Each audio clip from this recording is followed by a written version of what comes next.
The horrific, cold light that is a Groton candle takes all I can to imagine, all of which I do not wish to imagine. This evil being of torture and death tried to sap the life of a fallen physic, while screams of pain come from behind the painting. Volok made a timely escape through. The fight became frantic, desperate. As the heroes battled the wisp and tried to aid each other, Volok returned to press advantage. The candle is snuffed out by Gilda's blows, but Physic goes on the run as his blood leaks from his body and his mind is seared by phantom pain. Tulok's Festrog joins the fray, and Gilda tries to block the way. But the swarm of leeches Volok has become proves too versatile. His mind too cunning. Behind closed doors, he strikes with murderous intent. And Physic is dead. His anxieties and his self-doubt are no more. He is released to the boneyard.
So we've got a couple topics we kind of go to, but one of them always comes to mind, and it's related to music again.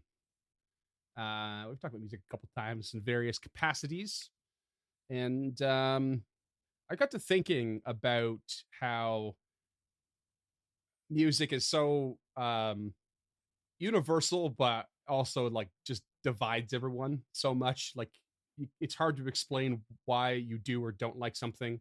You can kind of break it down, but then someone would just be like, "Well, no, you're wrong." But those are the reasons I do like it. And I always think about how some of my musical taste is like definitely popular amongst a great many people, but some of it's not. Some of it's, I mean, it is, but I don't know anyone personally that is really into it. Like, no, I really love like Irish folk music. And I know there's loads of people in the world that love that, but I don't really know anyone that actually like goes out of their way to put it on and be like, this is it. This is the best, you know? And I know I don't really like rap and hip hop like at all. It's very rare that a song of those genres, you know, pops to me and I enjoy it. So I was just thinking, like, is there anything that comes to mind with anybody that that they know they absolutely adore, but know that they feel a bit alone in it, as it were. No, you're the only one that ever feels that way. All right, moving on. You're special, Freeman. We get it. You're so unique. I mean, the fact that I play the accordion. I mean, I used to get when I played at the dinner theater I worked at, they used to make fun of me for playing the keyboard. They're like, "Oh yeah, everyone makes fun of the bass player until you introduce a keyboard player to the band." That's what they used to say. And then I picked up the tin whistle, and then I picked up the accordion. They were like, "Dude, are you trying to not get laid? Is that what you're trying to do?" You know, but I was like, I don't know. I like them. I'm having fun with them. Yeah, I had the same experience picking up a melodica after not being able to lug my keyboard around all over the Yeah. place. So, Yeah. Those And things are as a bass fun. player, I can confirm that that's true until you start playing a stand-up bass, and then you are the band. Yeah. And then even the band wants to sleep with you. Yeah. You're not wrong. Yeah. I don't know. It always pops in. I listen to music a lot less than I used to because I'm kind of just constantly on a podcast train now. So I listen to a lot more music when I'm like prepping or just like doing something mundane. And I don't listen to as much as I used to, but when I do listen, I get super nostalgic about it. So that's probably why this subject has popped into my head. I grew up listening to kind of like metal, gangster rap, generally things that had like a little bit of edge to it. Went through a good punk phase, all this stuff. And I started broadening my horizons in my 20s and 30s, and but I never liked country. I Yeah. Johnny Well, modern Cash. country, especially. Yeah, Johnny Cash I fucking love, but like Yeah. I just always heard country that my friends liked and I fucking hated it. And then recently through YouTube, I got into this like kind of like a subgenre of country that's like new school, but more like it's new, but it's like more old school, but with a mix of folk music in it. And Mhm. yeah, like the Lost Dog Street Band or Benjamin Todd's solo stuff from that same group. And Sierra Farrell. These are all kind of like these people that I've learned of, and it's because there's just a couple cool YouTube channels that feature these artists, small artists, and give them a platform, and then they've kind of blown up through it. So yeah, shout out to those artists and kind of weird small time country acts that I never thought I'd like, but fucking love. What's great is that the country is rooted in blues in its like structure and its musical structure, right? And blues is awesome. And jazz is like not far off, but with a lot of like what you call accidentals and like variations and moving away from and breaking rules and moving away from structure. But they just all have that same root in their like technical structure. And blues is amazing. Bluegrass totally underrated. And like there's definitely a resurgence of air quote country that's like more raw and emotional and built off blues and bluegrass combined and having a modern twist to them. And that shit I love. outlaw country. Punch Brothers. You listen to Punch Brothers? So good. The Abbott Brothers, awesome. Like that folk heart and soul country. None of this Keith Urban bullshit. Actually, Bullshit. I don't even know if he's actually don't even know if he's a bad one. I couldn't name a song of his. I just assume he is. But I'm just No, I'm over it. everybody knows that bro country kind of sound we're talking about. Yeah. And what's the one that Billy Ray Cyrus did with the fella Lil Nas? Lil Nas X, yeah. Yeah, Old Country Road. Old that Town Road, yeah. is a travesty. No, of that music. song I fucking can't believe- slaps, dude. Yeah, I that song can't does slap believe pretty That good. anyone song likes slaps. that song. It is Honestly, so horrible, horribly boring and dull and awful. You're so I can't wrong, believe and the it. cultural implications of it were Nope. so I much know the deeper cultural than you implications know. are significant, but musically, it is complete utter garbage. It's a good song. I can't. It I got can't believe overplayed. makes It got sense. overplayed hard, and I don't like to listen to it now. But every once in a while, it'll pop up, and I'll just let it play through. It's a fucking. I Good wish song. I could say it got overplayed for me. I only just discovered it like 6 months ago, Oh, and I jeez. was like, "What the fuck is this? And why is everyone love it? Like, this is Oh absurd. my god, Freeman, you It's live absurdly bad. the under a rock. It's wild. I really do. the duality of Really man do. right here. I avoid radio at all costs. I've said it before. But anyway, Radio, TV, magazines, cultural influence. I avoid them all. advertising has no effect on If me. Paizo didn't put the track out, I don't want to hear it. I only listen to Will Savino's tracks, man. Only Will Savino, because we're licensed. Shout out Will Savino. Hot Shout out Will tracks. Savino. Hot Wicked. tracks. Wicked guy. Yeah. I know James likes anyway, weird shit. Yeah, I know he's a big ska head. Yeah.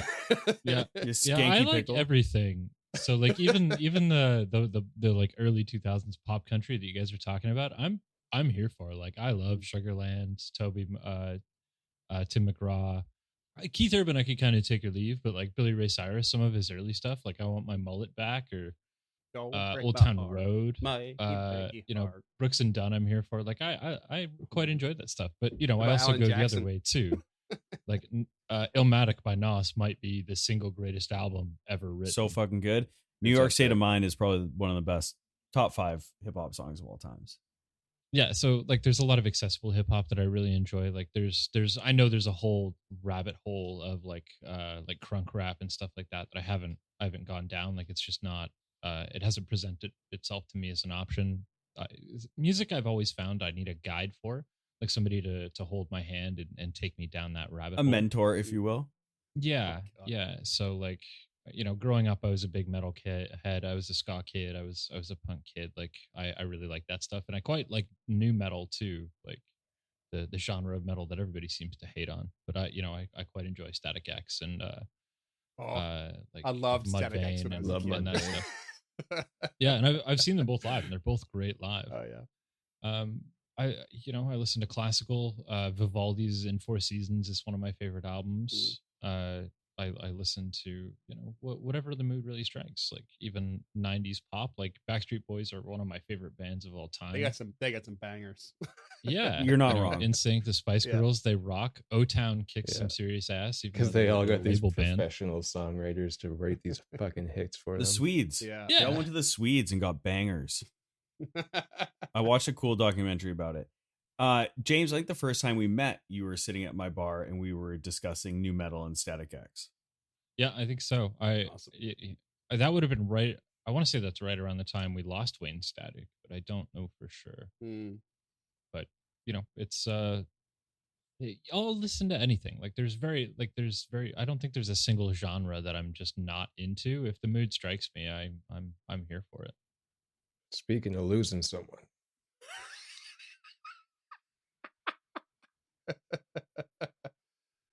Physic down the count.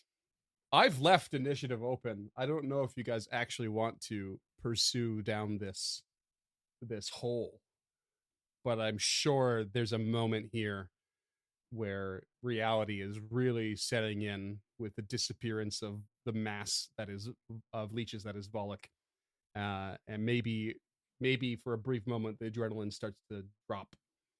But you tell me. I don't think her adrenaline's dropped so much as she can just like tunnel vision. She can hear her heart pounding in her head. And she's very conflicted. She knows she's not going to be any good in that hole, but that doesn't mean she doesn't want to go crawling in after it. Mm-hmm. She also knows that it's not the smart move, and a Rory would not care for that choice. Mm-hmm. Oh, but he's so close to dead. I mean, you think. I mean, I don't know, but Yeah, you don't. I you don't just quite think, know. yeah. you were getting some hits in by the end. That's for sure. Yeah, and she wasn't, so she definitely feels a little guilty about that. But it might just be time to go back. We got 2 corpses to bring back. Yeah, and she feels the weight of that. Like she didn't let herself stop and think with Shad because there was always another door to press through. But losing Physic, like she doesn't have a choice, but like she's forced to process that. And this is a very short amount of time. You just lost 2 friends too. Like Yeah. one longer than the other, but holy shit, it's quick succession in real game time. Mm-hmm. So I think she's sad, of course, and she feels the weight of it, and the tears have stopped coming for now, but they'll be back. I think more than anything, she just wants to get back to Atari, lock herself in a quiet room and pray, because maybe she's not on the right path now that this path has cost 2 lives of her companions that she just couldn't save. What's going through Tulok's head? Tulok is kind of freaking out.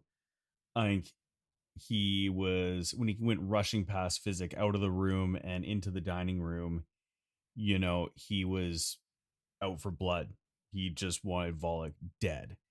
Since he stepped in that room, he hasn't been like himself.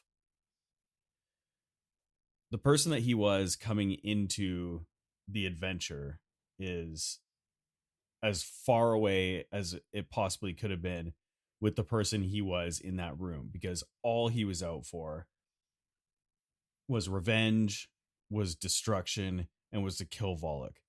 He could put that face on the death of Samal, on the torture of Borbo, on the death of Shad.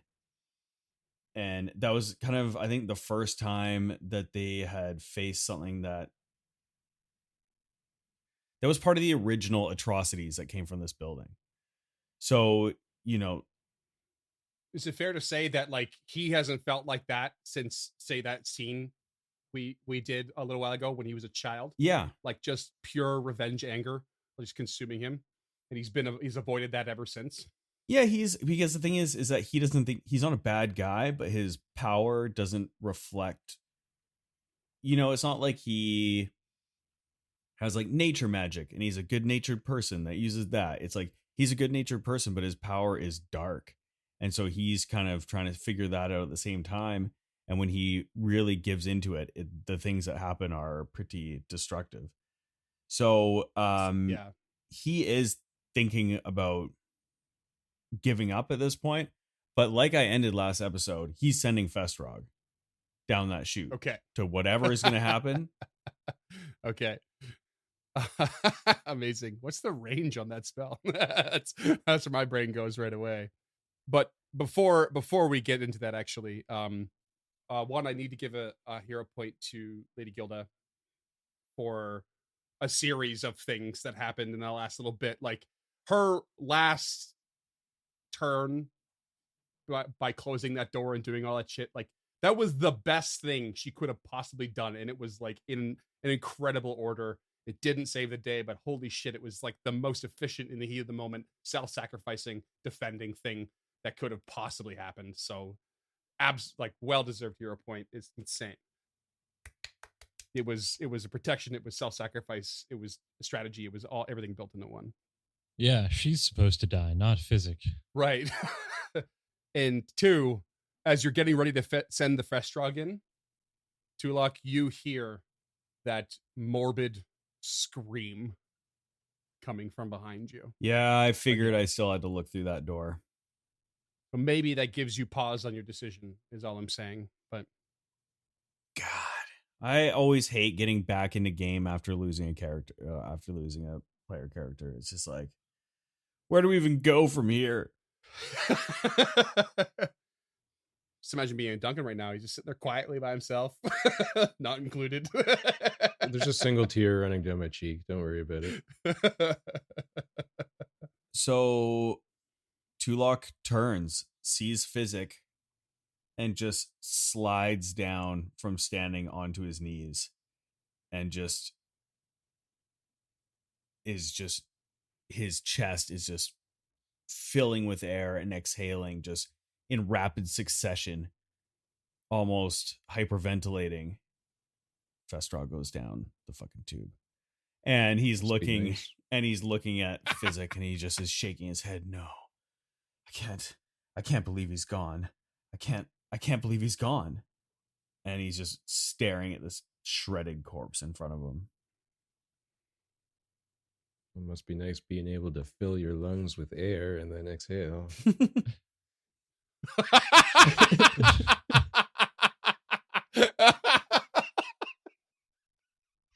Oh my god. The darkest. You of feel humor. Gilda's hand to reach down and just gently squeeze your shoulder.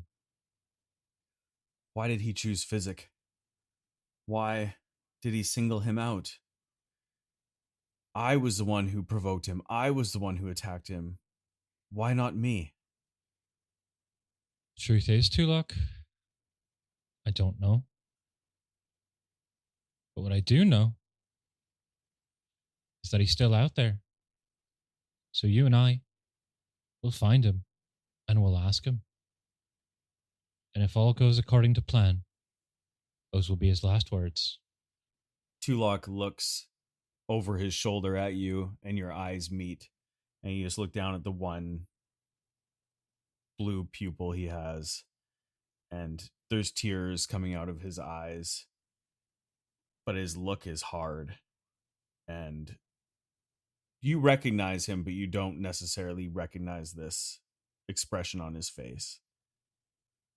And he just says, I won't hear another word from him, but I will kill him, and I will silence him forever. This will happen no more. And he looks back down at Physic. You have my support. You have my shield. First things first. We need to take care of him. I need to know what's in that next room. There's someone in there. He could have been torturing someone for their life force. We don't know what necromantic magic this is. It's out of my grasp, but we need to know who's behind there. And he rises to his feet. She looks at Physic and she looks up to you, and I think she knows there's no dissuading you from this, so she's just going to silently follow you.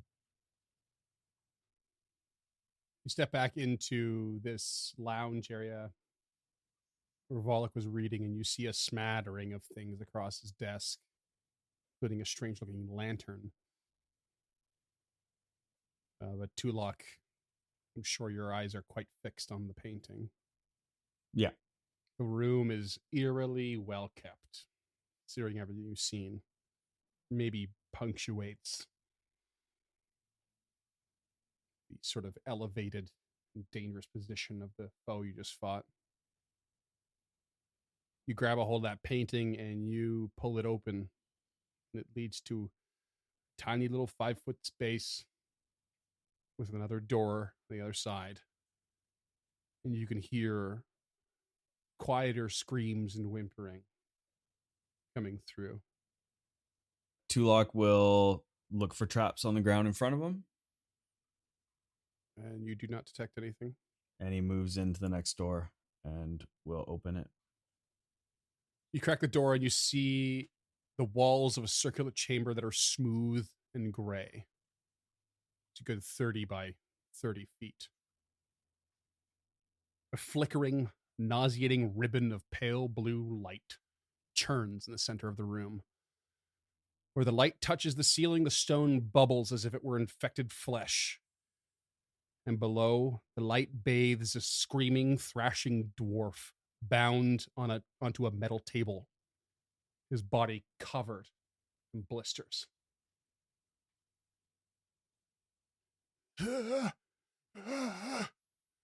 Tulok sprints into the room and will attempt to free the dwarf from his bindings. He is manacled to this altar in the center of the room. Every limb, there are 4 of them.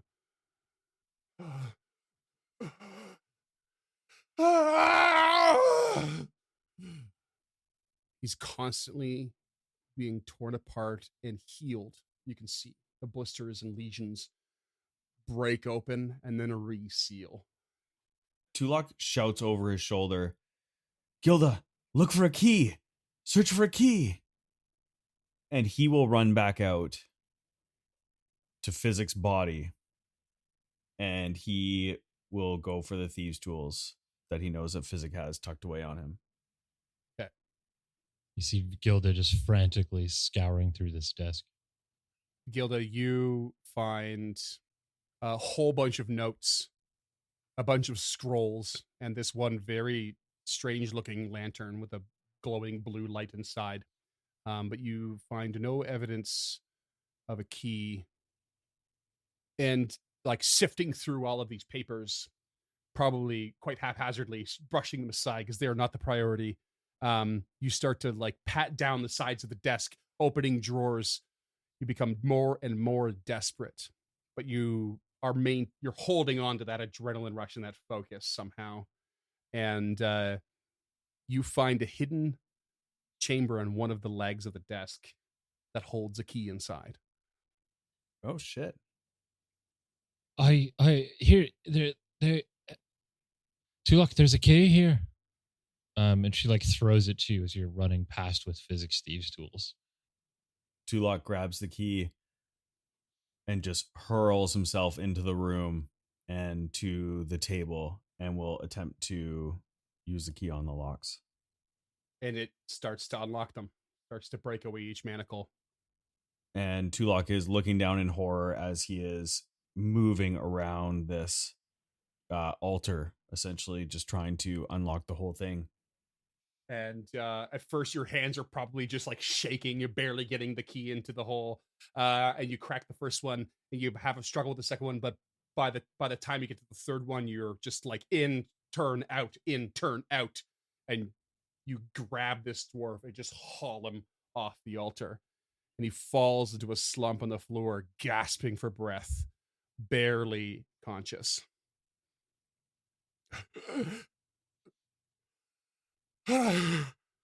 And some of his lesions and blisters heal up as he falls, but a lot of them stay behind. He's in extremely rough shape. Tulok shouts over his shoulder, "Gilda, come in here. We need your help in your healing." Yeah, can she fit? Like you said, it was a painting, so I'm imagining it's like. No, the painting opens like a door. Oh, okay. Yeah, it just swung open like a door. Yeah. Okay, gotcha. All right. She will go in and I guess do a medicine check to treat wounds. Yeah, sure. She also goes to Physics Corpse to get his healer. Healer's tools. He's Oh also my got gosh. some potions on him, alchemical Yeah, and otherwise. Still got some elixirs of life Oh. left. Those won't last long either because they'll expire, right? Yeah, by the start of tomorrow, they're going to be gone. So, and that's 3d6 plus 2, I think. I don't know if we could administer them, but Yeah, you can. You can't. I believe the rules are you can't use his infused reagents in any way. okay. Can you put that stuff into my character sheet, please? Yeah. How many you got there, Physic? I believe it was 3. Let me double check. I imagine the one in his hand broke as he got swarmed, but I guess if there's one in my hand, we can say 2 left. No, that's fine. We'll move 3 because they're gonna expire soon anyway. Also, you had some other ones that weren't your creations. I think there's still I mean, I guess we get to that after. But if you can, in the meantime, Duncan, try and figure out which ones you created and which ones you had found in Yep. your consumables list. That would be great. yeah, I'll take the healer's tools as well, please. And after having looted Physics Corpse, she will make her way in and offer this dwarf an elixir of life. Here, drink up. This will help with the pain a little. And he's like barely able to swallow it, like spilling a good portion out of his mouth as you try and pour it down his throat. But it does his best to cooperate, given how dehydrated, thirsty it looks alone, let alone physically nearly destroyed. So he only gets 1d6 back. I mean, we're not we're not gonna actually really go for a hit points heals there because he's gonna be basically useless no matter what you do. He needs a lot of time to fully recover, but you start to sort of, I guess, almost bring him around and stabilize him a little bit. Very haggard looking, long bearded, redheaded dwarf. "Who are you? How did you get here? How long have you been here?" Tulok, roll me a society check. 25. He turns meekly and weakly to like look you in the eye, and he almost has a look of recognition. Oh. And then it dawns on you. This is Lazda Vankervale, the missing son of Brelda from the Rowdy Rockfish. He disappeared a year ago. Whoa. Okay.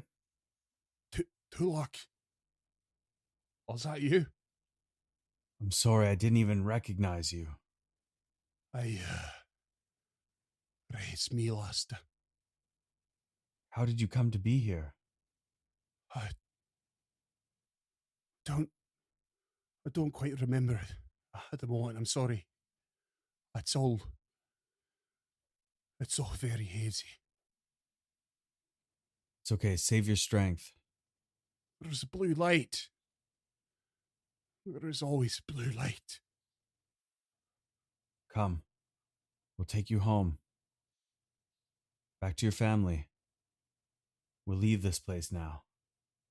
We have another friend, two actually, who weren't as lucky, but we'll bring them back as well.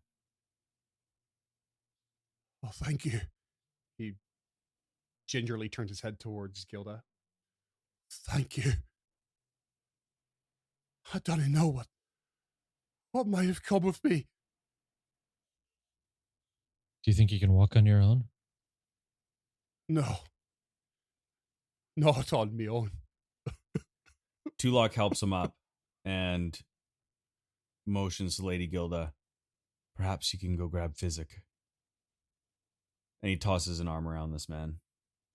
On her way through the door again, she would like to just scoop all of the papers off the desk into her backpack. Okay. There's no way what this guy was working on is should be left for him to finish, Certainly. No. as well as the lantern, please. As well as the lantern. Okay. Put them all in your backpack. In terms of the stuff that's in physics inventory, you can see on Foundry the little eye that's next to the elixirs. Oh, yeah. Those are the ones you created. Yeah. Nice. Okay. Yeah, so what I've got right now is there's really not much here. A skeptic's elixir, an unusual purple liquid. I think that's it. Oh, and a ghost ink. Okay. Yeah. And you have a Bravos brew as well. And I see one. Oh, no. You all know it's zero. Never Yeah, mind. you got to check the quantity on them because Yeah. it'll stay there after I use them all. Right. Yeah. Okay. I'm just going to delete what's zeroed out there for now. And Yeah, he's not going to be making any new ones anytime soon. Oh, Jesus Christ. Unless one of those wisps get him and then... maybe they'll put him to use in the boneyard. All right. So Gilda, you're going to scoop up a Physic and Yeah, she'll carry him out like a baby. given you can't see through the Festrog's eyes, you just sent it down the tunnel, but you've just basically lost Yeah. So down the I chute. You just lost sight of him and walked away. yeah, basically send him down there. I don't know what happened after that. You can play that out in your own mind. I like to imagine you were like you just walked away, continually sustaining until the 1 minute is up of the spell, just like hoping, saying, "Find it and attack, find it and attack, find it." And it's you like don't know. either it got killed or the time ran out and his pupil would come back. And then yeah, and either he went down there, maybe killed Volok, that's number one. Maybe Volok killed it, or maybe they're in some weird like buddy cop show now. Bollock of the Festrog. Gilda will also toss you one of the elixirs of life there too, Luck, because I'm sure you're not doing great. You guys just do a cheers. I actually like barely took any damage, but I'll drink it because they're gonna go to waste. Yeah, I'm gonna do the same just because you never know what we're going to attract on our way out of here. You could pour just a little bit out, you know. Oh yeah, and just pour You some have- out for Physic.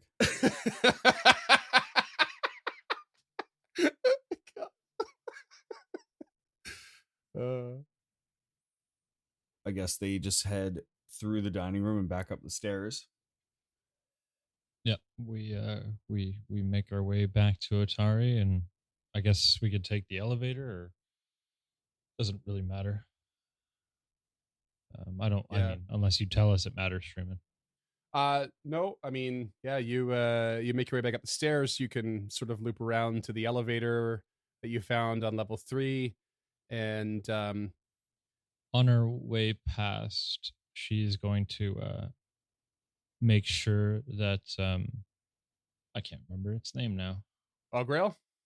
Augrail sees the corpse of Physic, and she will just whisper Volok as and Ray to him and gesture towards the books. Like Augrail's like immersed in a book when you walk in the room. Here's your steps, but doesn't raise the head at all. But like when you stop stepping, it kind of realizes you can probably look at him, raises its head, and kind of gives a look of confusion and curiosity, as opposed to shock or sadness. And you just make this gesture, and he just nods his head. The worm that walks. whatever you can find. I'm on it, boss. And then she just keeps marching past. And Tulok follows them with the dwarf on his arm, head down, and just doesn't even look up. And Augrel, cocks an eyebrow at this newfound person, but Jerry gently closes the book and sets it aside and sets about scouring the library. No more than a little upset he doesn't get goblin for dinner. No, because he likes the undead flesh as opposed to a normal Oh, that's ghoul right. who likes That's right. freshly dead flesh. Yeah, he's a unique creature. Does it say that on his stat block? Yeah, actually, it's part of the adventure. That's part of his shtick. I did think about having him lick his lips, but I realized that's not legit. Right. I hope your backup character is Augrel Duncan.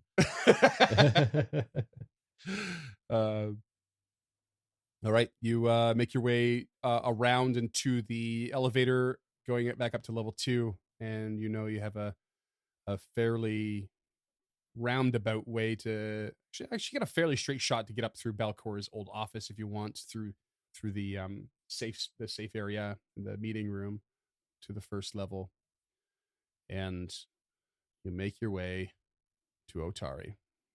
Got a lot of bad news, but also a little good news, Got a lot to decompress and get out of the way on this trip back home. By the time you arrive, it's been a long night. Assuming I've been doing my time lately appropriately, it's been a real disjointed, I feel like, but it's somewhere shortly after 9 a.m. So it's early morning. It's been a long trek. When did we go in last? I don't remember what time you went in, but I think it was late. But like 1 day ago, the 2 last days night- ago? Was it just one night? Shad died yesterday, although it's early morning, so not long ago. And the day before is when Lady Gilda got her letter. So it's not been long. Just over 24 hours. Sheesh. That's the one thing just as a side note, I don't know if I've said this before, but I've never done just a straight dungeon dive like this. I've Right. definitely done some dungeon dives in just homebrew campaigns. And I know that we kind of have forced ourselves to put like a push on this because we don't know when the next wave is going to be. But like, it's probably the most intense that I've ever played, in that we're just cramming so much into every single day, just pushing Right. and pushing and pushing and pushing, unrelenting, really. And it's kind of crazy because you get a couple combats in there and you do that a couple times a day in game, and then for the listeners that's months of listening, but in game it's like the afternoon. According to our calendar, it has been less than 2 weeks. Only a death a week. Look at us go. Yeah. Yeah. You started on the 19th of this month, and it is now the 29th. It's been 10 days. Not even. You're right. And the when you guys first started, you were doing a back and forth a lot because you were in a lot of danger, and it was like, you were go in, come back, spend the night, go in, come back, spend the night. And now our episodes you're packing more into a single day. So we're going longer before we go onto the next day of the calendar, because you were spending more time down there. You're more powerful. You're more capable of handling things for longer. You're resting in there as well. Yeah, time is quite skewed. Imagine just being actually underground. It would be really tough to track what time it is without any, clocks or what have you. At least they go out into the fog fen before the Otari, so their eyes get some time to adjust back to the light. For sure, yeah. Especially the natural light, as it were. Yeah. As you exit the forest and into that fresh air, you make your way along the road around the western Otari cliffs known as Pharasma's Walk. It's the road you took down following Gerald to the graveyard. But you don't veer towards the graveyard. Of course, you veer away into the small bridge that enters the small town that Tulok you call home. Lazda certainly does Physic once did. You cross above the Osprey River and onto the comfortable, well-kept cobblestones of Miller's Road. But even before you make the turn onto the main street, the Rose Guard Road, you catch the bustling of a small crowd just outside of Galentine Deliveries. A few laborers busy themselves with loading a wagon stopped on the side of the road, while a group of couriers and onlookers, including a couple local guards and some errant crates, have formed a wide circle around Carmen Rajani. Just ahead of you, and ever so slightly blocking the road, is Captain Lardis Longsaddle and Gerald, now proudly bearing the stripes of lieutenant, both keeping steady watch on the immobile parade. Both briefly look over their shoulders as you approach, Longsaddle with a grimace, and Gerald with a worried smile and a courteous nod to both of you. They return their eyes to their watch, however. Carmen appears to be playing to the entire circle around him, moving about and making contact with everyone he can as he speaks with obvious vigor. And that's why we're on the edge of collapse. Not because we're weak, not because we can't handle the sudden strength of an unknown tide, but because our current leader offers only lies by omission, unspoken truths, unspoken secrets, lurking behind these vague truths. A couple nods can be seen from various edges of the crowd, but most react with a lukewarm enthusiasm at best. But Carmen does not slow. An unknown force is behind these dark tides. We've all suffered from its unholy push upon us. And what do we get in way of support? Platitudes like work harder or leave it in the hands of the so-called town guard. This sort of leadership is not doing us any favors. Longsaddle very obviously bristles. I've had enough of this Rajani's nonsense, and he moves a step forward. But Gerald grabs him by the arm. And Longsaddle turns with a look of complete shock. He's well within his rights, sir. I don't like it either, but the crowd doesn't seem to be impressed by his insults anyhow. Just look. And Longsaddle slowly turns his head and pries his glare from Gerald, places it back onto the crowd. Indeed, some of them are now scoffing at Carmen for his derisive tone. And a voice calls out from the crowd. You're out of line, Rajani. How could the guard possibly have known that there was going to be an invasion of the undead? We're a quiet town. They did their best, they did. Of course, you're right, my friend. He's now clearly backpedaling, but seemingly refusing to allow any of his bravado to be extinguished. I don't mean to diminish the role and actions of our brave defenders, but what is Menhemus actually doing? Is he sending our best and brightest into the depths of the haunted lighthouse? Does he command the garrison to set up shop on the outskirts of the fog fen, readying for another attack? Does he even send word to Absalom or Diabel for support, or put up offers for hiring muscle or investigators? No.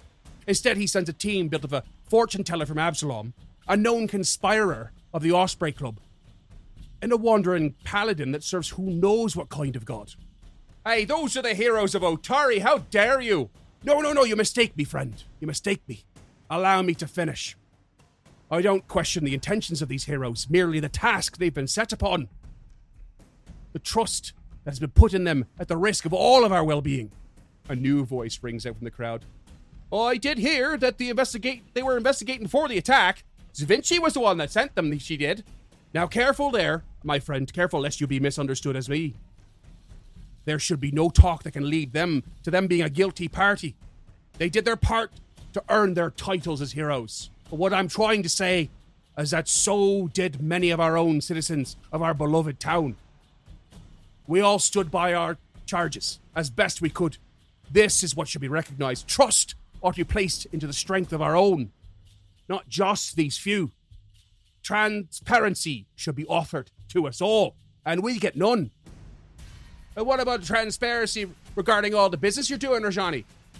You're making out like an Osprey member yet, with all the commissions from the mayors put upon you and your smithy. What's your real agenda here? True, my friend. My business continues to do well, but my concern is that I do not experience shortage of work either way. What of the metalwork needed for the mill and the farms along the granary road? Or bits and pieces required by Tammany's fishery? Menhemus decrees I place those needs on the cooler side of me furnace. I'm instead to make swords. But for whom, I ask? The guard is well stocked. Are we to arm labourers and townsfolk, or gods forbid, children of Otari? Menhemus spends coin at my smithy, but saves coin by avoiding the larger costs of hiring the professionals we need. Commissions better spent elsewhere, I say. To those whose trade these worries encompass. Carmen places a hand on the shoulder of a young apprentice courier on beat at these final sentences. And silence grips the crowd. Moods are changing. Allegiances shifting. And Rajani strikes. I am one of you.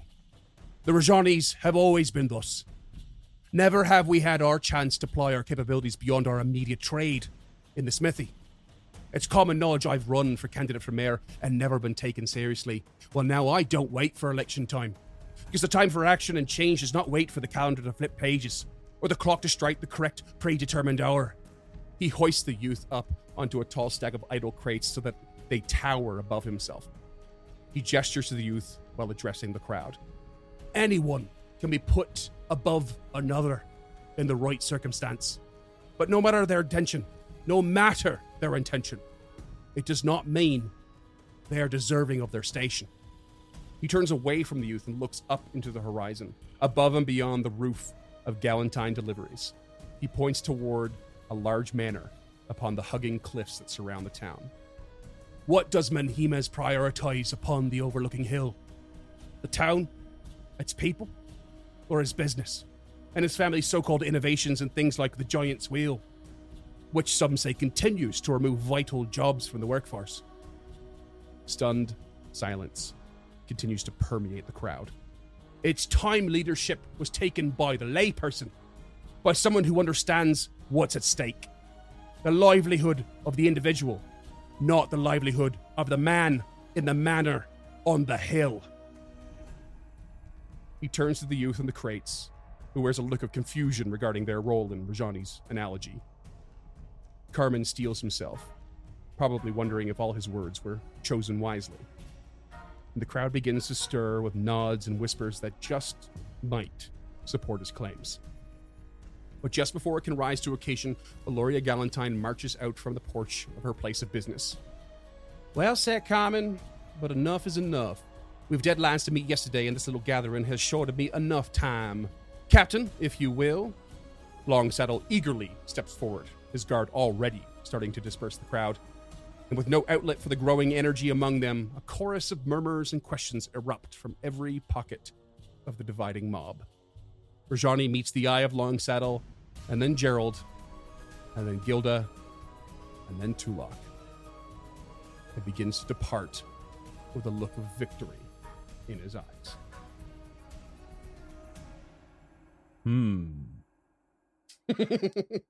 See that coming, did you? Political intrigue. Yeah, I didn't expect a Bolshevik revolution mid-dungeon dive. Seems our troubles are not only away, but they stem from your home as well there, Tulok. This is true. He seems to be taking advantage of this situation. I don't know how I appreciate it because the mayor has been kind to us, has helped us along the way. We shall have to keep an eye on this.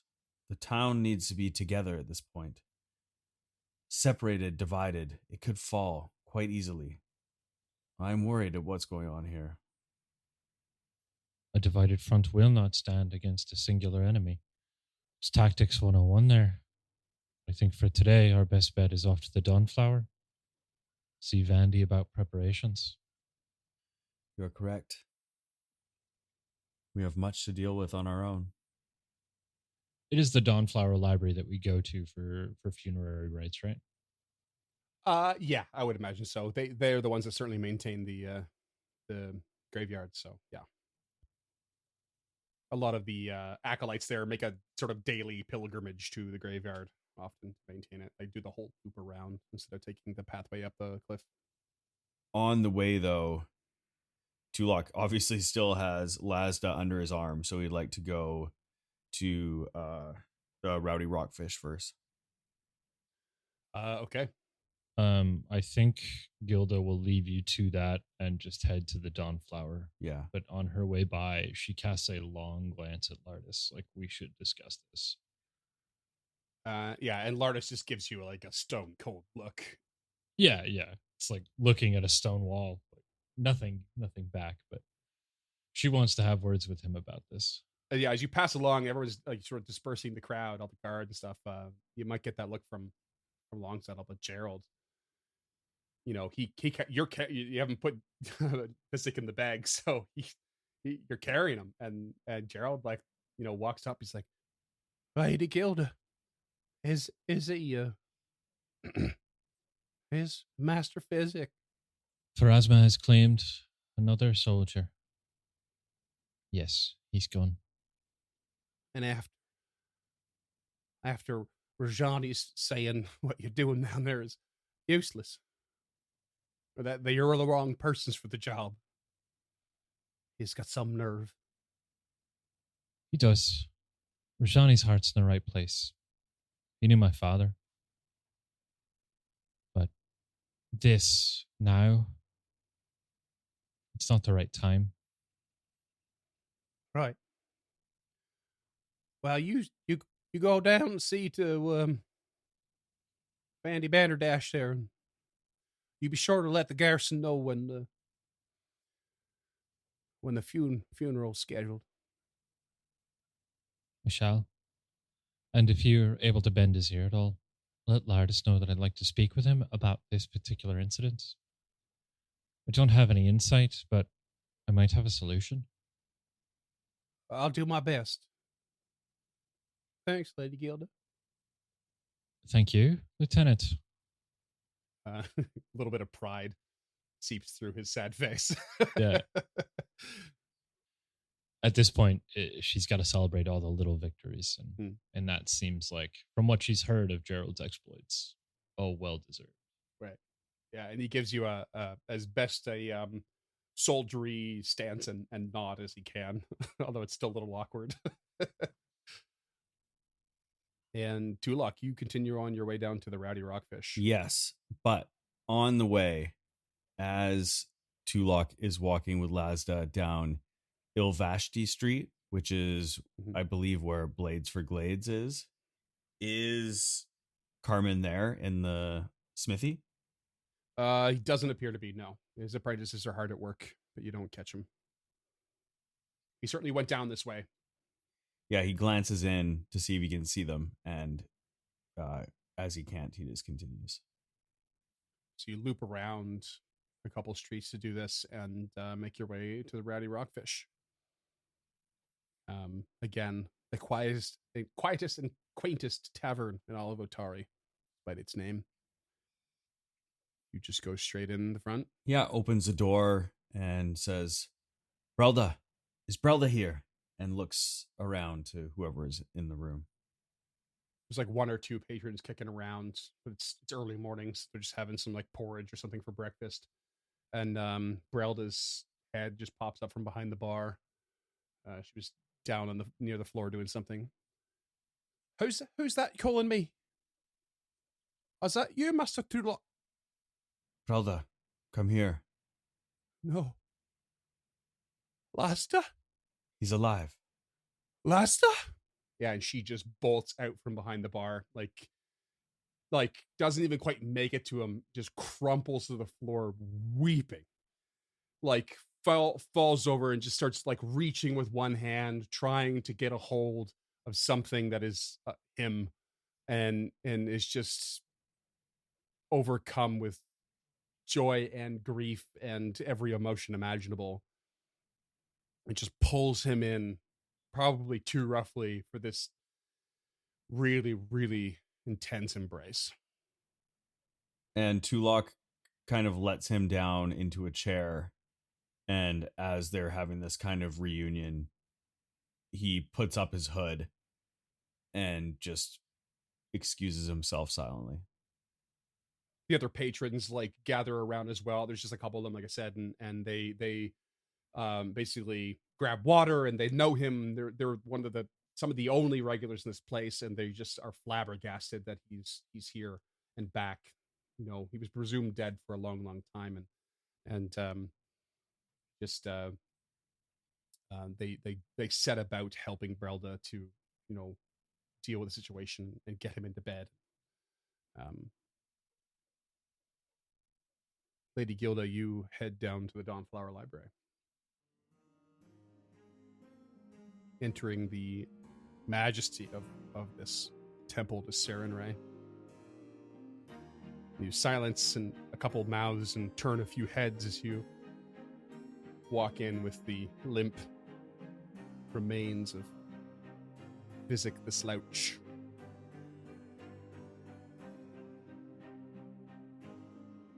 A couple whispers happen, and it's not too long before Vandy comes rushing out from an alcove somewhere nearby. Lady Gilda. Say it isn't so. I shall say nothing then. This is a temple to Sarenrae, but we have our nooks for many gods. And Pharasma is welcome among them, of course. May she see him to his proper path in the afterlife. If she doesn't see him there, he'll find his way his own damn self. I'm sure he'll find a way to subvert the metaphysical world of the River of Souls. Those crazy little creations of his. I'll come quickly. Follow me and we will prepare him. And we will repair him. She leads you to a little alcove that is now most private. Begins to go through the process of gentle repose and do her best to restore the physical appearance after so many biting lacerations from all the leeches. And as this is going on, you know, they're hard at work and focused on Physic, that they hadn't noticed that Tulak had just slid in the back of the room silently, hood still up, leaning against the wall. And just dumps his bag out on the floor. Oh gosh. If we're Who's got Shad this section? Is that Duncan? Is that Duncan? He's got Shad? I've got Shad, and I'm picturing... No, never mind. Do I want to say this? It's just going to ruin the moment. Go ahead. Because I haven't already. Ace Ventura, when nature calls, when he comes out of the back of the rhino, fake rhino. I was thinking about when you knocked out the Monopoly man. And it was like, do not pass go. Do not collect $200. Yeah, he's got him on his shoulders. Like, Took the decorum right out of the room, didn't we? All right. That movie, by the way, does not hold up on a social level whatsoever. Neither of them do. It's bad. No. All right. Do you actually bring Shad to the acolytes here, or Vandy, or do you hold off? No, he was just going to witness what's going on here. Takes a couple hours for this to pass, and you still have the rest of the day ahead of you. Although I'm sure you're exhausted, you have things to do before you rest. I'm sure. I want to retract that. He is going to obviously give them the body to, because you know what? I was thinking about just taking him back to Yin Yasmara, but like, no, he came down with us and he was a hero just as much. You know, he was down there fighting and saving our skin. So no, he does. But as we joke, but I don't want to make it like he's not just gonna upturn the bag Sure, of yeah, holding on the floor. Like there's gonna be some sort of reverence He there. ducks into an alley and gently pulls shot out. Yeah. And then fireman Yeah. carries him into the dawnflower, and everybody Yeah. is concerned that little Tulok is carrying the human-sized man, and Gilda walks in with the little tiny goblin. I mean, there can be no easy way to get a body out of a bag of holding without a dull Yeah. thud. Yeah. I'll say, like, no matter how hard you try, it's going to be a bit awkward if you pull him out on the floor at the library. But however you want to approach it, so you could do it like James said, or someone gives you a hand, and everyone does their best not to find any humor. It's in the off situation. camera, so we don't It's even off, have to worry it's off about camera. There you go. It was done in a Yeah. reverent way off camera. But all of his rings are missing. Don't cheapen Yeah, this, and you son of a bitch. They'll I mean, he's already gentle reposed Yeah. from you, but they'll renew that and clean up any wounds and stuff like that, and make him go to work, making him more presentable for a funeral.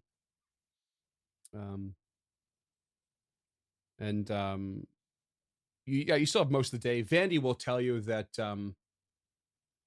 they'll need time. They'll certainly need time to make arrangements, and given the current situation, Menhim has basically required that that there be some notice and preparation for any gatherings into the graveyard. In fact, there's a lot of debate whether or not they should be burying any new dead in the graveyard right now.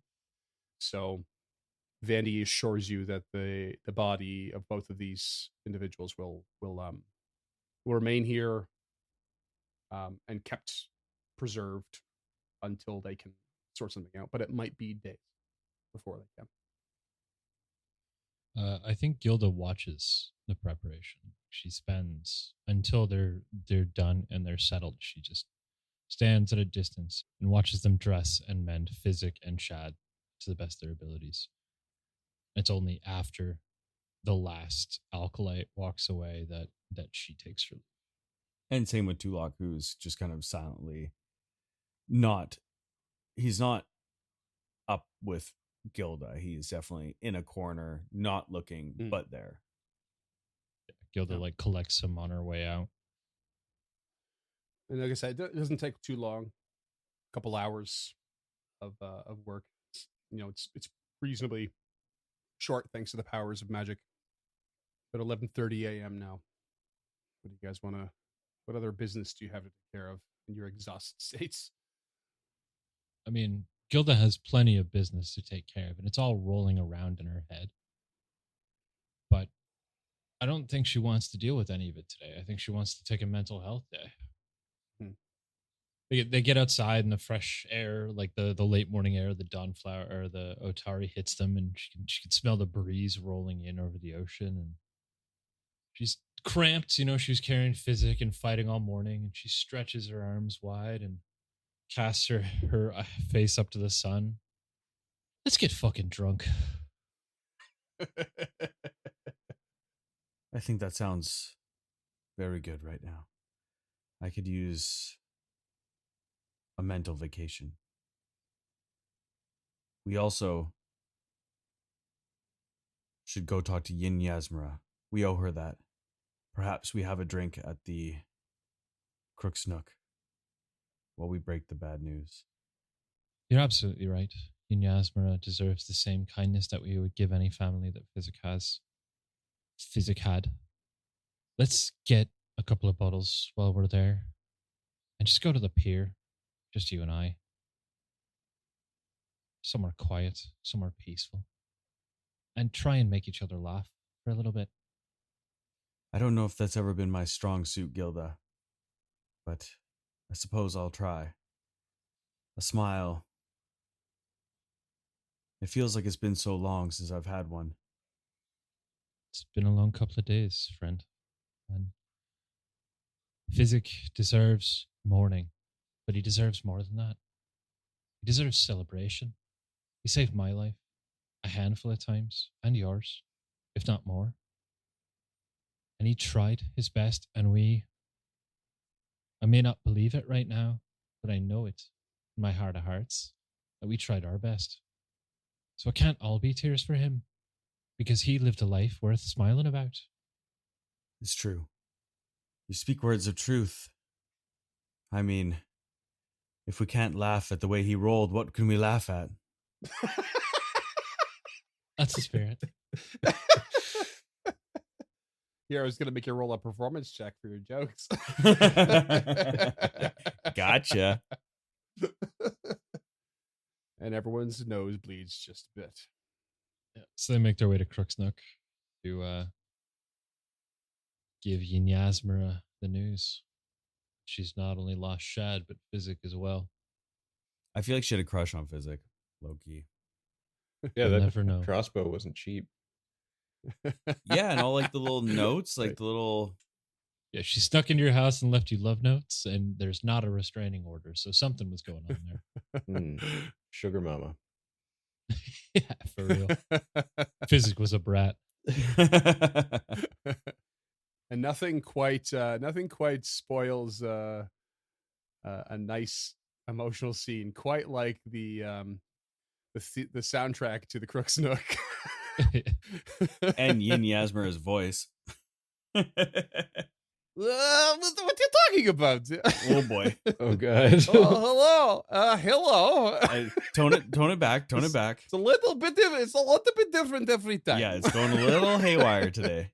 Let's lighten the mood, I guess. Oh, my friends. Sorry. Well, let's back up a bit. Let's get a little carried away here. You walk into the Crooksnook, and it is the usual banter. There's a few people drinking, lots of smell of delicious seafood, but you turn a few heads, certainly, as you step in. One companion, nay, two companions, short of the usual now. It's not long before you can do a quick handshake with the bartender and get yourself into yet another secret room within the Crooksnook. And Ynyasmara is sitting on yet another makeshift throne-like chair. The lady and the master, what brings you to me? Where is my chef and your little goblin friend? You know, my back alley surgeon. We come with sad tidings, Ynyasmara, for both of our companions. Both? It seems sending Shad with you is a good thing. Sounds very dangerous down there. It was. And your decision to send him, we couldn't thank you enough. He has saved our lives on many occasions in such a short period of time, but we unfortunately cannot return the favor, for we had to bring him back here in a state of gentle repose. And he is now at the Dawnflower Library, his soul in the graveyard. Truth be told, I would have preferred you brought him to me, but I appreciate the sentiment. It's almost like putting him into the same elevated position as you heroes of Otar. He was a hero of Otari. He lived as one, and he gave his life as one, and he'll be remembered as one. Another sentiment I appreciate, if not share. I understand, but at the end of the day, if we can all just do one good deed to make up for all the bad ones, well, we can do all the bad we want. And, Shad did his fair share. I am glad he died well. I'm sure he is too. But ultimately, we're all a bit like Bad. What do you mean we're all a bit like Bad? Well, you'll know, Bad is been in town. We're all a bit like him. He's a bit of an extreme example, but mostly we don't do all the good things in the world, even though we think we're doing them. So I'm talking about the realist perspective here on the situation. Shad might have been brave, or perhaps stupid, but he was certainly skilled, and he died, well, that is all. I don't see heroes. You certainly don't see any in this room, including the two of us. But one day we hope to be. Hoping to be hero is a grand thing, yes. You're only a hero in death. When you leave, you're just a person. It's the legacy you leave behind. That's what makes you a hero. Tell that to people like Clortengus. Good man. Loss of fame. But now what does he do? He manages a lumber mill. A bit of a fool's errand at the end of the day, you ask me. Now, don't get me wrong, I know what you're looking at. You're thinking, oh, I steal for a living. What do I have to say about it? But, that's the cycle of it all. It's why I steal for a living. I just don't buy it. Now, don't get me wrong, I am still invested in this cause of yours, because, well, my livelihood's at stake. But I do have to lay it out now that I cannot spare any more men for you at the time. You know, just in case you're about to ask. Gilda, like, Tulok looks over and he can see Gilda just clenching her fist. Tulok's not very happy either right now, to be completely honest. He's real cavalier about this. Yeah. We won't ask you for any more, Yin Yasmura. You have given us quite a bit by giving us Shad. You may not see the sentiment in what he's done, but we were happy to have him behind us, at our backs, when we fought for our lives. I'm much more happy to have had him than to have you with the way that you look at life and death. You might have made a quick escape when he stood until he could stand no more.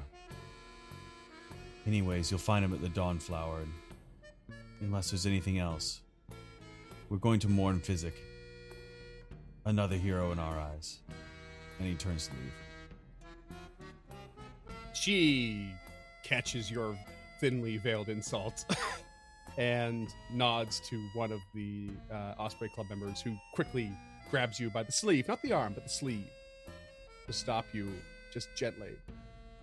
And perhaps you look over your shoulder. Tulok turns, and his hand is radiating a purple magic, and the look on his face is fierce. Yeah, I think that's when Gilda will step in and catch that other hand that you've lifted. And just give you a look like, not here, not now. She cocks an eyebrow and has an amused smile on her face. Gives a nod to her lackey, who lets go. And she just says, "Do not think I won't stand when the time comes. You will see me there, and you will know what it is I am made of.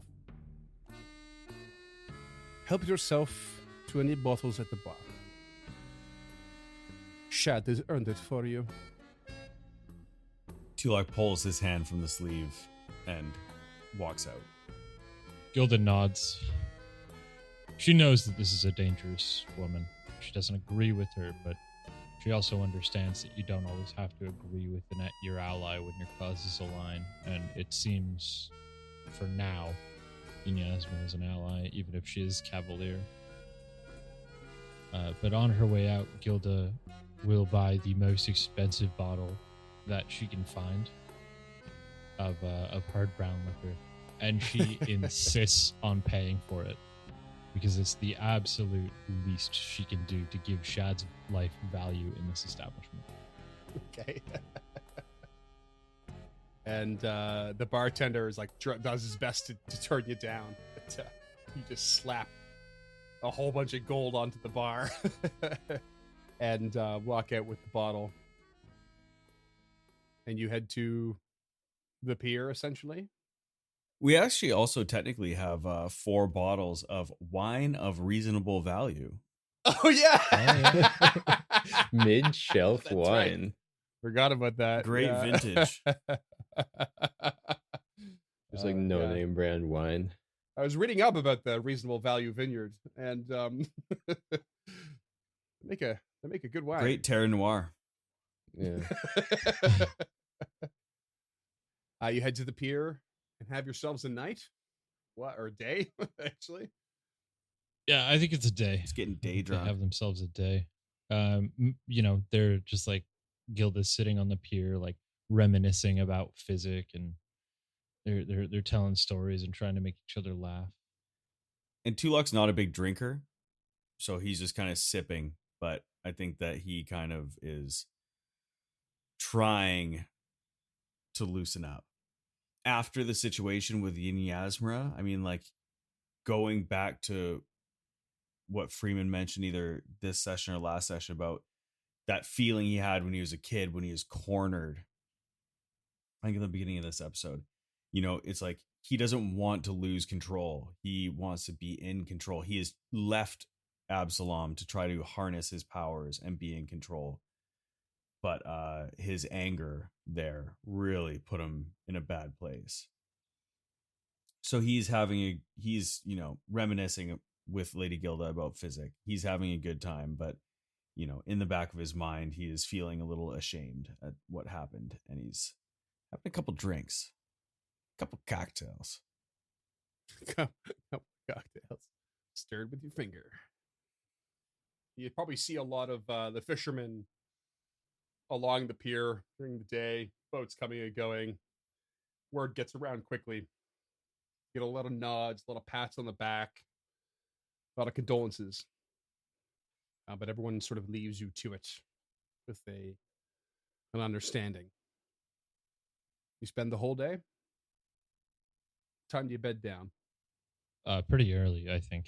Yeah, I mean, it's been pretty wild. Drinking like that in the sun, and then the days that we've had, it would, Yeah. I think probably around sunset, Gilda heads back to the fishery and just falls into her bed. And Tulok back to the caravan. Yeah. And perhaps despite everything, you probably sleep like logs, but there's probably a sense of restlessness, I would say, amongst the both of you, causing you to rise fairly early. Yeah, for sure. All right. Well, Tulok is wanting to go see Morlabint. He's got some books he wants to sell them. Oh, big thing is Tulok wants to look at this pattern that they found in the gauntlet, which they believe they need to make with the bag of holding we've discussed before. Right. Oh, it's been a very long time. Yeah, since you found listeners, that. if you don't remember this, that's cool because I didn't either. I had to look back in my notes. You guys foolishly forgot about this possible wonderful prize. You even came back to town at one point and left again, if I remember correctly. Yep. You have this extremely mysterious thing. And I mean, I don't think you have the crafting skill to accomplish it, Tulok, but oh shit, Physic. Physic would have been your man for that. Son of a bitch. But you can certainly take it to someone in town. In fact, perhaps you go to Morlabint. Perhaps we level up and then I can do it. No, you don't. No. Okay. As you drop off the books, it dawns on you that you have this, stowed away, and you pull it out. Morlabint is excitedly putting your books aside, the books you brought him aside, and handing them off to his husband. What was it, Kevin? What did we decide? Kevin, I never remember. Kevin. Okay, it's not Carl, not Carl. It's Kevin. But Kevin. No. And More exotic that way. and as he's doing this, you put out the pattern or the pattern in the cloth. Oh, Master Tulok, what is it you have there? What a curious thing. Sounds like the sort of thing that Physic, God's rest his soul, would have joyfully pieced together. Yes, more of a Complicated puzzle. Thank you so much for reminding me. It had crossed my mind, but we were too late. Life, as Physic once said, comes at you fast. and sometimes so does death. Now I need someone else who can help me decipher this. It's beyond my means. Do you know someone who could help me? He takes a look at the pattern and the note that you've written, that's written on it, and it kind of pores over it, reads it curiously. Truth be told, Master Tulak, this is reasonably straightforward. The magic here is built into the fabric, but it requires the thread of your bag there for activation. The thread of holding magic. If you would give me your permission, I could easily repair this, but I would have to unravel that useful magic bag of yours in the process. Yes, but perhaps you could allow me to use the corner to stow a couple things in the meantime. And he takes out a couple books, striking pick +1, and a set of chainmail. Oh, and that's noisy. 4 bottles of wine of reasonable value. Those look tasty and of reasonable value. All wine of reasonable value is wine, but not all wine No. is of reasonable value.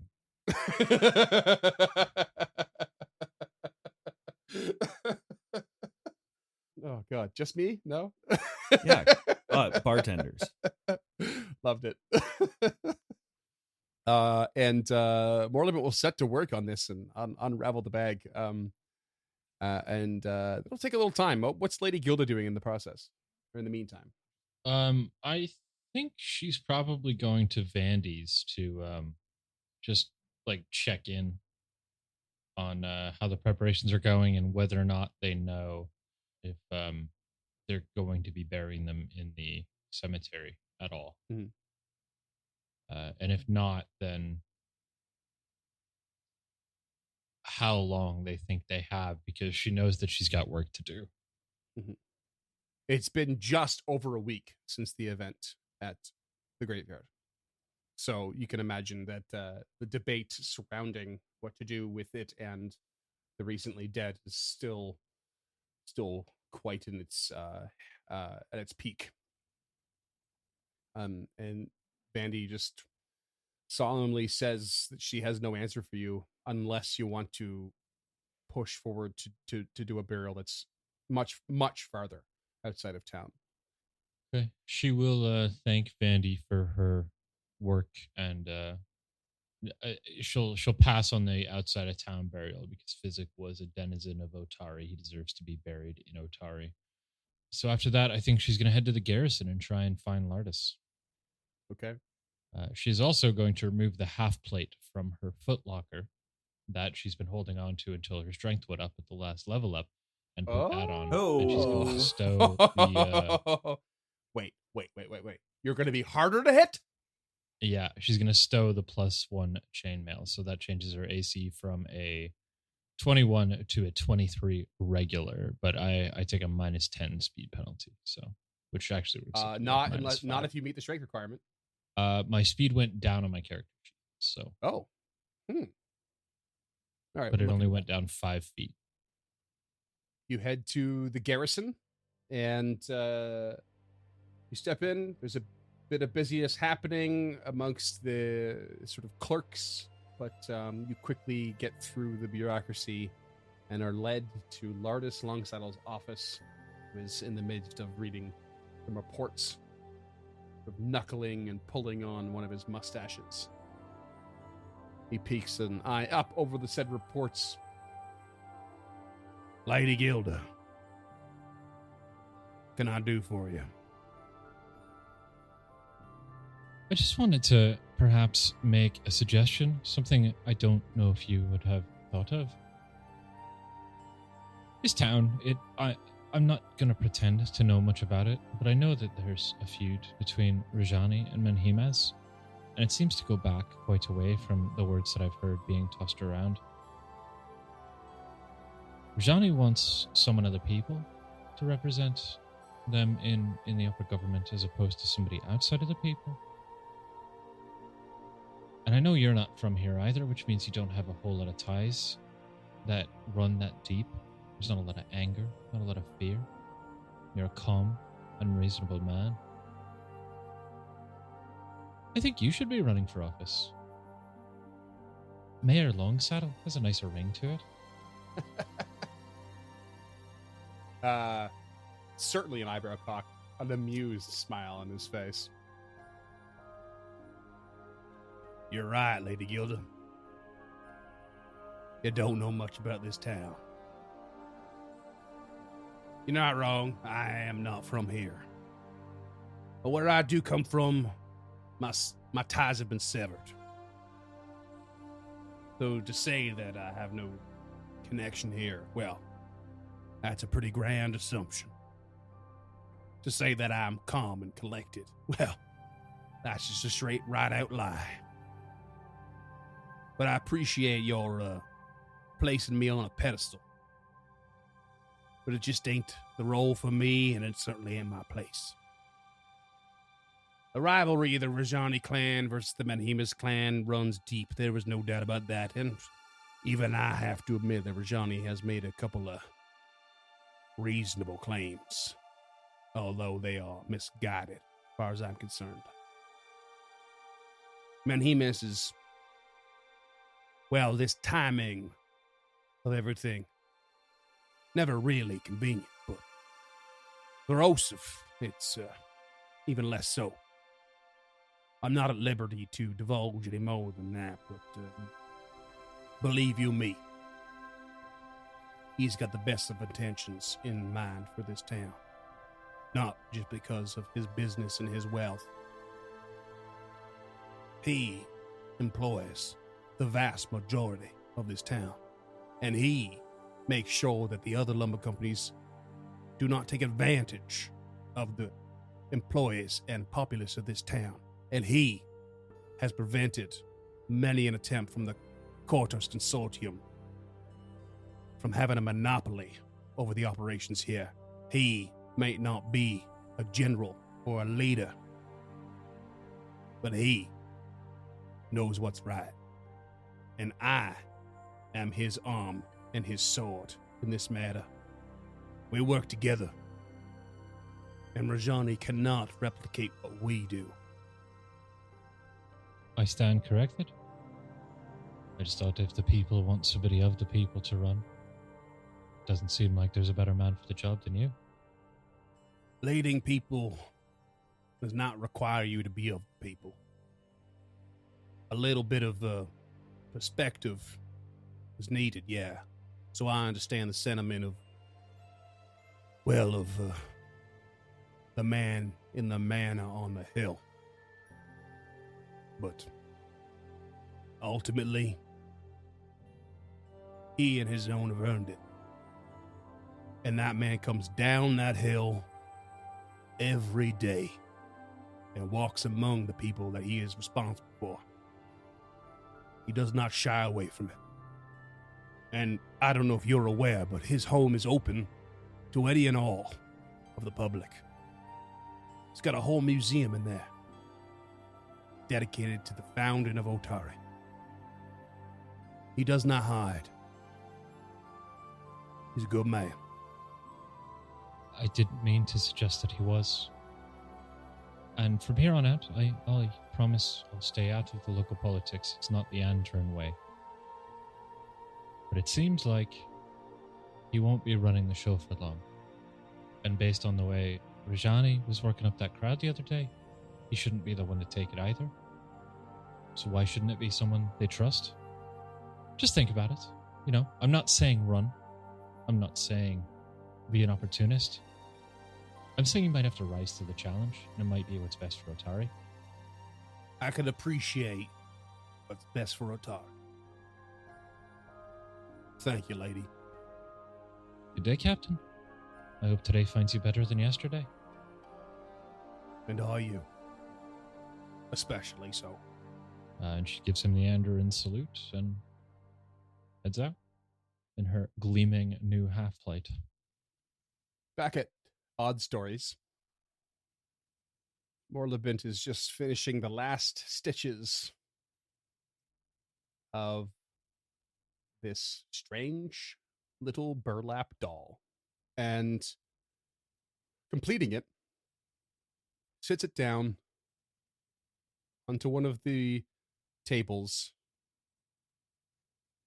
and just sort of stares at it.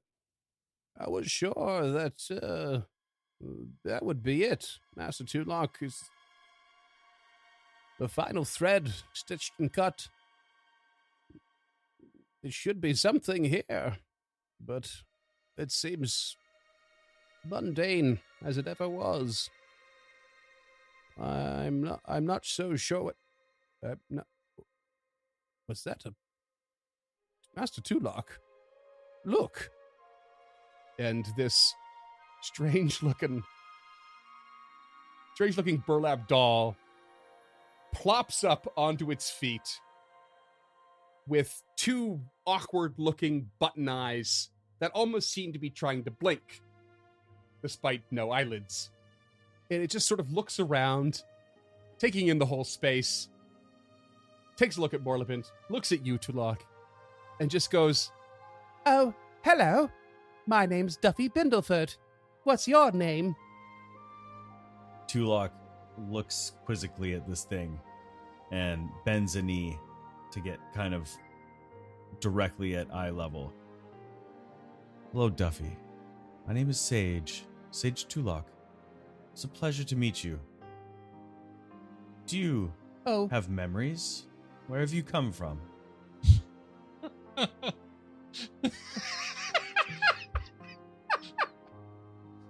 Oh, God. That was earlier. I was trying to laugh, and you were like, "You said words." You said words of the truth. Yeah, I stumbled over that one.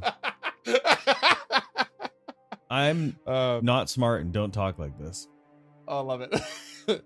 I have plenty of memories, but they are distant at the moment. Are you a friend of Miss Caldrian? She is my greatest friend. Is she here? Where are we? We're in the town of Otari. Do you know this place? I've never heard of it. Have you heard of anyone named Otari? Not at all. Strange name, but I like it. Indeed.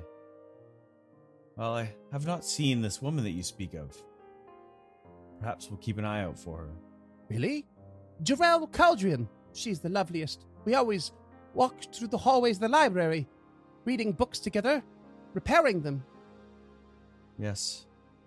Did she make new friends before you went away? There was always friends around. Some of them became quite dark by the end. At one point, things went dim for me. I'm not sure why. But I knew Mistress Caldrian, what she would come back. Has she come back? I'm sorry, but I don't think she has. Oh. Where has she gone? Duffy, I don't mean to be the bearer of bad news for you, but many hundreds of years have passed since she's been seen, and you as well. Hundreds of years? Well, that's highly unlikely. How could it be hundreds of years? That would mean that she is... Well, I guess she could be dead. I think so. Many people have died where we took you from, including some friends of my own. I'm sorry to give you such bad news upon waking you up. Do not worry. Where we were was quite dark for quite some time, and it was only growing darker. We were there for our research, and, well, Miss Caldrian, she was strict, but she was loving and warm, and I know she would have found a way, a resourceful woman. She would have found a way to live on. I bet she's at the Foray Logos in Absalom. We've always dreamt of going there, walking through the halls, reading books. Forever. I'll go to her. Soon. But in the meantime, do you need help? Because I am here to aid. However I can. Yes. It's funny you should ask. We've lost our two companions down in that dark place you speak of. We're always looking for help. I don't know in what way you could aid us, but I'm sure by looking at you, I can tell that you have something for us. Perhaps you should meet my other friend, Gilda, Lady Gilda. She's a strong warrior, and I think you'll like her too. Ooh, a lady. I do love a lady. Elevated positions and all that. Very polite. She's not like any lady you've ever met.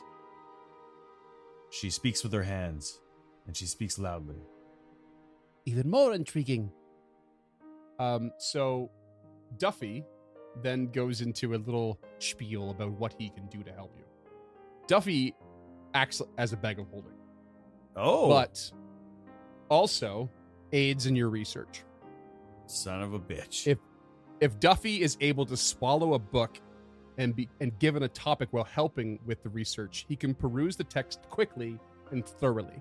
He does not necessarily absorb or understand the information, but instead gains insight to help avoiding distracting tangents or falsehoods in the text. So he's a cassette player. He's a Teddy Ruxpin. He gives you a +2 item bonus to research checks. And in addition, if Duffy is aiding in this way, you can never have a critical failure on your research check. But it needs to be books, specifically.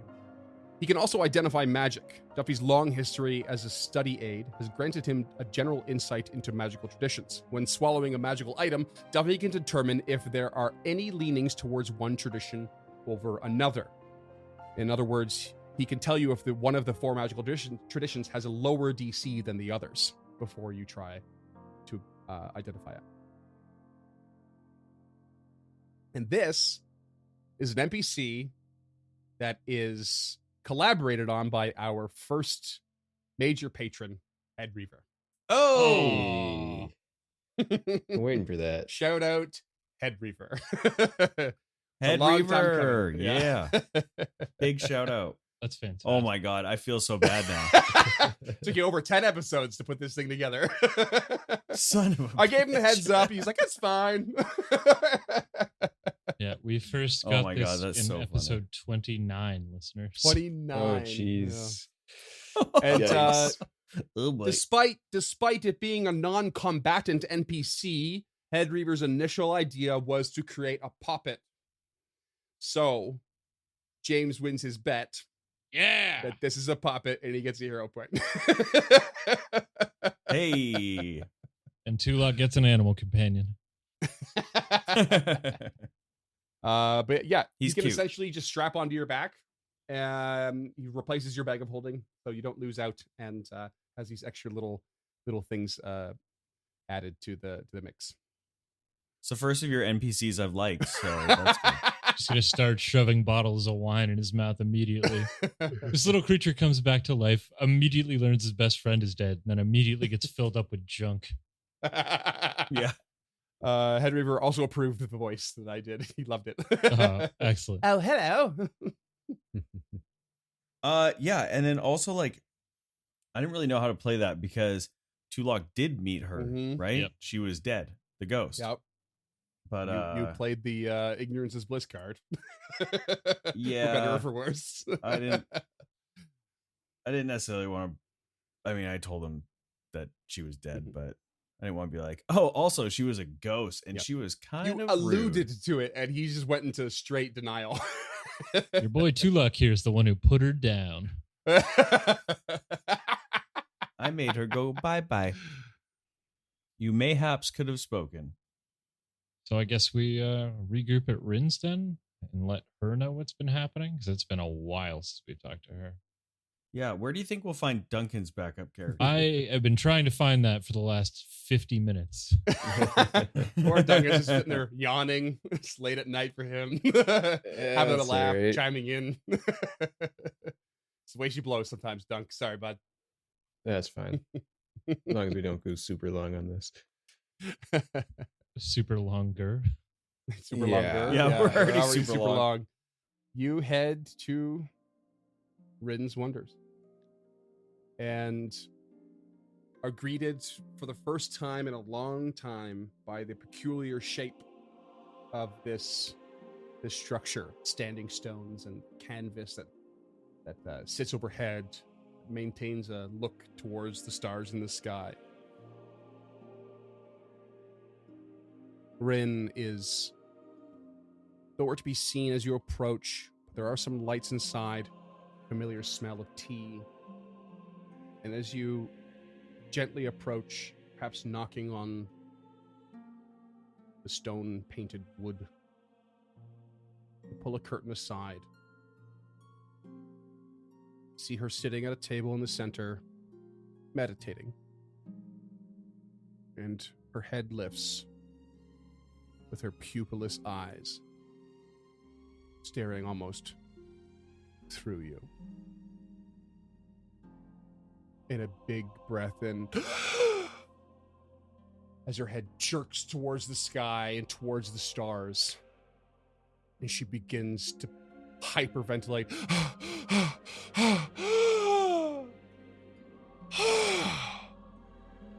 Brings her head back down, snapping to reality.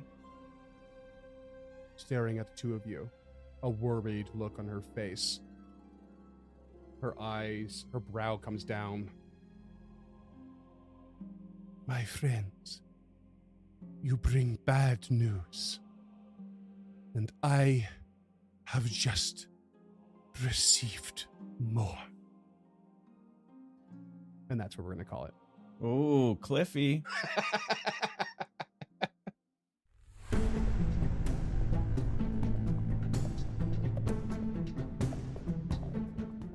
Stemming the Tide is an actual play podcast of the Adventure Path Abomination Vaults and is produced by the Uncharted North Network.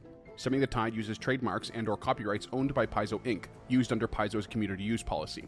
We are expressly prohibited from charging you to use or access this content. Stemming the Tide is not published, endorsed, or specifically approved by Paizo. For more information about Paizo Inc. and Paizo products, visit paizo.com. Music is composed by Will Savino and artwork by Greyhood. Stemming the Tide is recorded remotely using Foundry Virtual Tabletop. If you wish to connect with us or support this project and projects to come, we can be found at unchartednorth.ca, patreon.com/unchartednorth, and on all major social media platforms. Links to all credits can be found in the episode description and our website. Thanks for tuning in.